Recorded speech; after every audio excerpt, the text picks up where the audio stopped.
समिति की बैठक होने जा रही है। प्रदेश कार्यालय में थोड़ी देर में शुरू होगी बैठक। चुनाव प्रचार अभियान का प्लान किया जाएगा तैयार। 200 से ज्यादा रैलियों और सभाएं यूपी में होने जा रही है और इसका पूरा खाका जो है वो तैयार कर लिया गया है। लगातार इन सभी चीजों को लेकर के तैयारियां में बीजेपी लगातार जुटी हुई है और इन रैलियों को लेकर के बीजेपी तैयारियां कर रही है। बीजेपी प्रदेश चुनाव संचालन समिति की बैठक होने जा रही है और जिस तरीके से बीजेपी प्रदेश में चुनाव पर ध्यान देने वाली है, इन तमाम चीजों को लेकर के आज खाका तैयार किया जाएगा। चुनाव प्रचार अभियान का प्लान भी इस बैठक में तैयार किया जाएगा। तमाम चीजों को लेकर के तैयारियां इस बैठक के दौरान होने वाली है और इसी बैठक में तमाम बड़े नेता भी शामिल होंगे। बीजेपी किस तरीके से चुनाव प्रचार करने जा रही है, चुनाव प्रचार को लेकर के तमाम चीजों को लेकर के इस बैठक में जो है चर्चा होने वाली है। बीजेपी प्रदेश चुनाव संचालन समिति की यह बैठक होने जा रही है।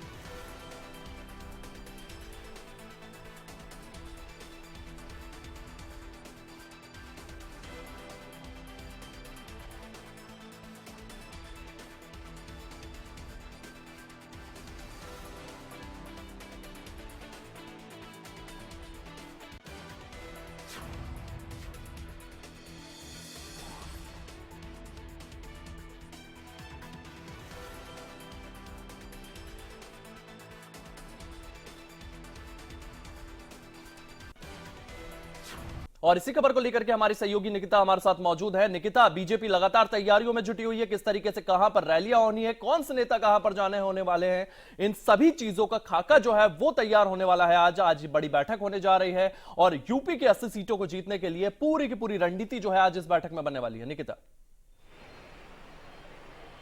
देखिए, भारतीय जनता पार्टी की जो रणनीतियां हैं वो पूरी तरीके से सेट हैं। जहां एक तरफ विपक्ष यही तय नहीं कर पा रहे हैं कि कौन सा कैंडिडेट हम उतारें, जिस तरीके से पत्ते नहीं खोल पा रहे हैं, वहीं भारतीय जनता पार्टी की तरफ से जो स्टार प्रचारक की सूची वो आ जाती है कि कौन कौन से नेता प्रचार करेंगे, प्रसार करेंगे। साथ ही आपको बता दें कि आज एक अहम बैठक भी है। जिस तरीके से मुख्यमंत्री योगी आदित्यनाथ की अगर मैं बात करूं तो वो सम्मेलन कर रहे हैं और 31 मार्च से खुद प्रधानमंत्री शंखनाद करने जा रहे हैं मेरठ का। हम मौजूद हैं इस वक्त भारतीय जनता पार्टी कार्यालय में और एक अहम जानकारी भी मैं दे दूं कि भारतीय जनता पार्टी प्रदेश चुनाव संचालित समिति की जो बैठक है वो आज होनी है और बैठक में भारतीय जनता पार्टी रैलियों के प्रचार का जो प्लान है वो तैयार होगा और 11 बजे से प्रदेश कार्यालय में ही, जहां पर इस वक्त हमारी मौजूदगी है, वहां पर ये बैठक होगी और इस बैठक में होर्डिंग, रैली, सभाओं का जो प्लान है वो तैयार होगा। भारतीय जनता पार्टी के चुनाव प्रचार अभियान में इस बार डिजिटल का इस्तेमाल भी किया जाएगा और साथ ही आपको बता दें कि देश में भारतीय जनता पार्टी में कि प्रधानमंत्री मोदी, सीएम योगी, साथ ही केंद्रीय गृह मंत्री अमित शाह, केंद्रीय मंत्रियों की रैलियों का जो प्लान है वो बनेगा। छोटी बड़ी लगभग 200 से भी ज्यादा जो रैलियां हैं और सभाएं हैं वो करने की पूरी की तैयारी की गई है और साथ ही बैठक में प्रदेश अध्यक्ष भूपेंद्र सिंह चौधरी संचालन समिति के संयोजक है और कैबिनेट मंत्री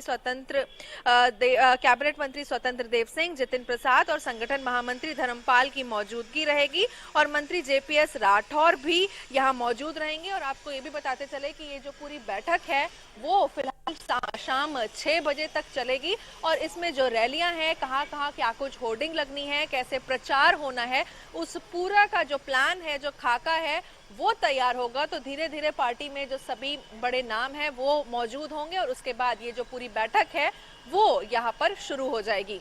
निकिता, लगातार बैठकों का दौर चलने वाला है, इसी के साथ साथ तमाम रैलियों को लेकर के यहाँ पर चर्चा होने वाली है।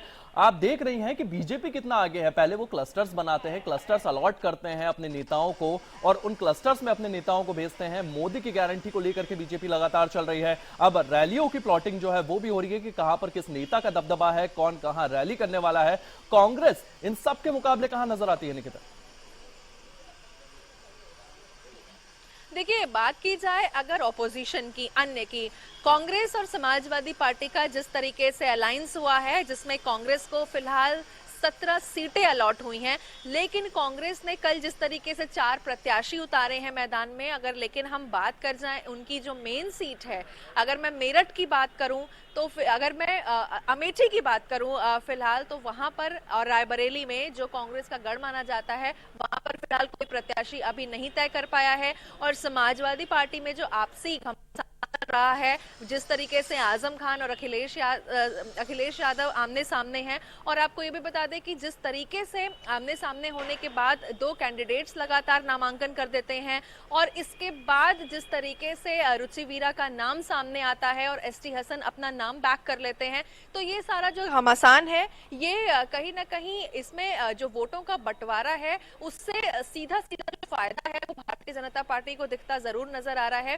जिस तरीके से भी बताया कि एक तरफ जहां पर जो अन्य पार्टीज हैं वो अपना कैंडिडेट ही नहीं उतार पा रहे हैं, और उसी के बीच में भारतीय जनता पार्टी ने अपने स्टार प्रचारक की जो सूची है वो भी लॉन्च कर दी है, जिसमें नए कितने बड़े नाम है। खुद प्रधानमंत्री नरेंद्र मोदी, अमित शाह की बात की जाए, अगर मैं केंद्रीय मंत्री स्मृति ईरानी की बात करूं, जयवीर सिंह की बात करूं, तो ये तमाम बड़े चेहरे हैं। और इस बार आपको बता दें कि मुख्यमंत्री योगी आदित्यनाथ के साथ साथ 3 अन्य मुख्यमंत्री भी हैं, जिसमें मैं मोहन यादव की बात करूं, अगर मध्य प्रदेश के सीएम हैं, साथ ही पुष्कर सिंह धामी उत्तराखंड के सीएम हैं, तो ये सभी जो लोग हैं, कम से कम 80 जो बड़े चेहरे हैं, बड़े नेता हैं, उनको स्टार प्रचारक की सूची में शामिल किया गया है। तो ये एक अहम बात जरूर देखने को मिल रही है कि जहां पार्टी में कंफ्यूजन हो रहा है, जहां समाजवादी पार्टी में टिकट्स को लेकर के इतना कंफ्यूजन हो रहा है, वहीं पर भारतीय जनता पार्टी मजबूती से आगे बढ़ रही है, और रैली कैसे कैसे करनी है, प्रचार कैसे कैसे करना है, उसकी प्लानिंग हो रही है। तो अंतर साफ तौर पर यहां पर दिख रहा है। जी निकिता, इस तमाम जानकारी के लिए आपका बहुत बहुत धन्यवाद। तो लगातार बीजेपी जो है वो प्रचार प्रसार में लगी हुई है, उनका जो रथ है वो लगातार आगे बढ़ता जा रहा है। वहीं अगर कांग्रेस और सपा की बात की जाए तो वो अपने प्रत्याशी तय करने में ही उलझे हुए हैं। वहीं